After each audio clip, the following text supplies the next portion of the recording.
I started out as an assistant principal at South Brunswick High School in Brunswick County. I spent a year there and then moved with the principal to New Hanover High School, where I then worked for 3 years as assistant principal. I went to Alderman after that elementary school as principal and spent 3 years there, and I have just completed 3 years at Williston, and this is my 4th year as principal. So in all total years, I guess I've been doing it for about a little over 9 years. I was at a mortgage company for 9 years, and I had been going to school at night to try to get certified to teach, and I ended up getting my certification. When I got admitted to the School of Education, I went ahead and applied for lateral entry, and because I taught math, they picked me up pretty quickly. And I taught 2 years at a high school, and then I taught 5 years at Murray Middle School. And then I went into the Principal Fellows Program, and where they made me take a year off for school, and then I did a full year internship at, half of my year was at Pender High School, and the other half was at Pine Valley Elementary School. And then I applied with this county, New Hanover County, and got hired at Williston Middle School. I started out in administration in the area of working at Rachel Freeman Elementary School as an assistant principal there. I did not know anything about the elementary activities on grade levels, but one of the things that really kind of guided me in that direction, one of my former superintendent, Dr. John Morris, had asked me if I would be interested in principalship, because at that time I served as director of voc ed for the school system.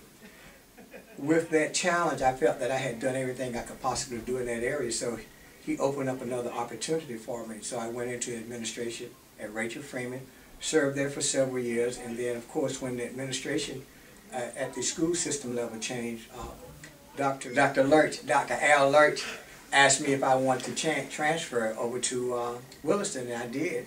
And so I've been here now for 3 years, and of course I've enjoyed every moment of it. I didn't know anything about the middle school administration, at least the curriculum, but it was a learning experience. And one of the things that I can say about being involved in the administration, it has always been very much of a learning activity for me. I've always been like on the cutting edge, and most of all, I feel that everyone that I've gone to and worked with have been very much of an opportunity for me to learn from them, as well as being receptive to what I've been involved with in the administrative activities.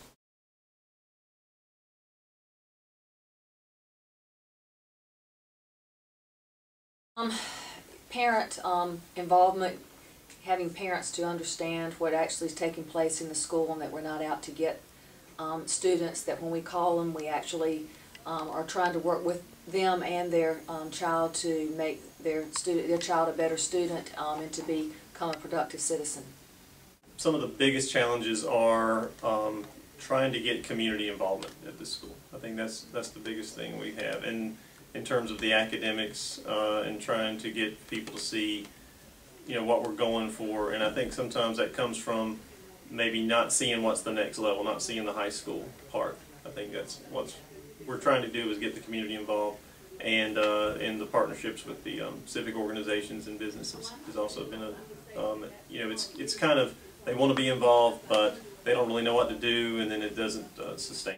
I'd say the greatest challenge is really trying to get people to work together as a group, as looking at what could we as a school, how could we move forward with the various, I guess, subgroups within our school, as well as with the teachers within our school, is having everyone to come on board and looking at the big picture, so to speak. That, for an example, we want to look at moving our students forward. How could we do this as a group? And everyone really pitching in, making certain that they carry out their part and their responsibility to move the school forward, or either to move the students forward within the school.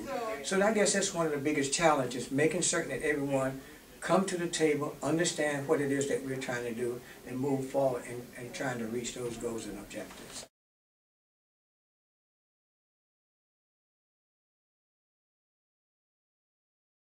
Well, it depends on, you've got policies that are at your local level, and then state policies. You have federal guidelines as well, and so I have to look at each situation that comes up, and I have to decide whether or not it's something I can allow other people to be on the decision making, or whether it's something that I actually have to, and I have to base everything that I do on board policy, state or local or federal. Yeah, sometimes you end up having to make one quickly that will affect a great deal of people.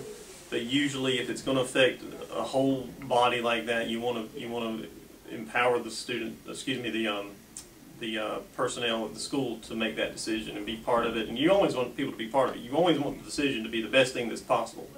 But there are a few times when you just have to make one, and you just have to do it, and you have to say this is what it is, and you may not ask everybody in the school what it is, but you might get a few key people that you run something by, and then you just go ahead and make the decision in the interest of time and everything else. Because sometimes when you start with these big groups, they just move so slow sometimes, but you have to have it done. So it depends on who it impacts and how soon you need it done a lot of times.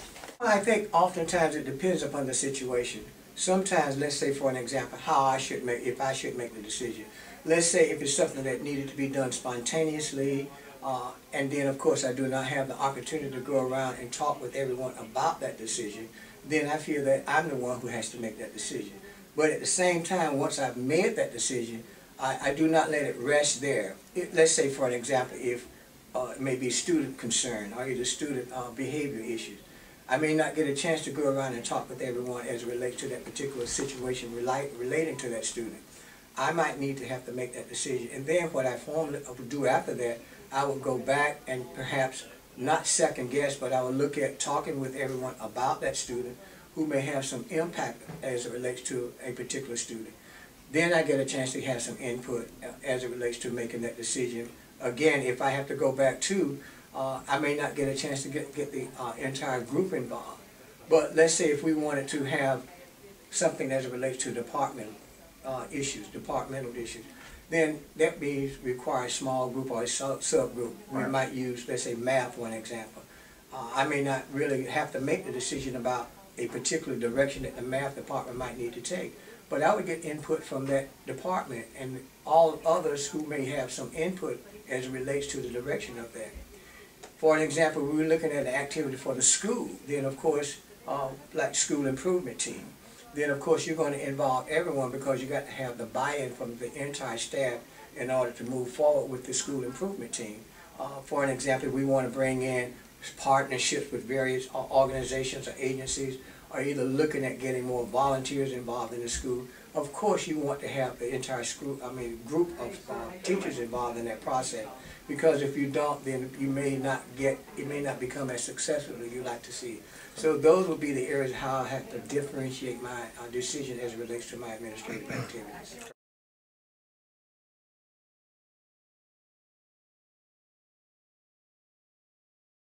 Probably the amount of time that you spend working, and especially at the secondary level, you have a lot. You can work up to 12, 14, 16 plus hours a day. So you don't work a traditional 40-hour work week, and you have to understand that when you're going in, that it's a job it's really a 24/7, 365-day-a-year job because you're on call all the time. I think knowing that it seems like your liability almost doesn't end at times, and I think that in my case, knowing that I was going to be sued for something a teacher did that I had no part of yet because I was involved in a couple of meetings that dealt with that particular incident, I get involved in a civil suit. It's just something you don't really even think about, I don't believe, when you're there. And one other thing I thought about with what you're really not told about before you go into administration is the number of students that you can impact and you do impact. Because when we're teaching, we think of our 25 to 30 that we teach per class, however many that is, if that's 90 a day or if that's 120 a day or whatever it is. But when you're in administration, you can impact hundreds, and you end up impacting them, their families, and everything. And sometimes you don't see how much of an impact you can have until you get into administration and you find out just how important your role becomes to these folks.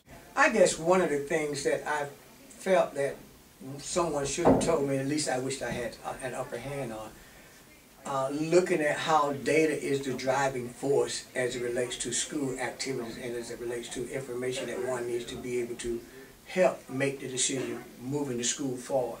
Not that I was not aware of it, but I didn't realize how important it played a role as it relates to an administrator, because all of the decisions many times that you make are data-driven decisions, and so consequently you have to at least have access to that data, be able to know how to manipulate that data, and at the same time be able to articulate that information when you're not only talking with your teachers, but also talking with the parents, talking with the public, and at the same time talking with students to let them know that based on certain information, this is what we would project, or either this is what we feel that you would need to do in order to improve your skill as a student.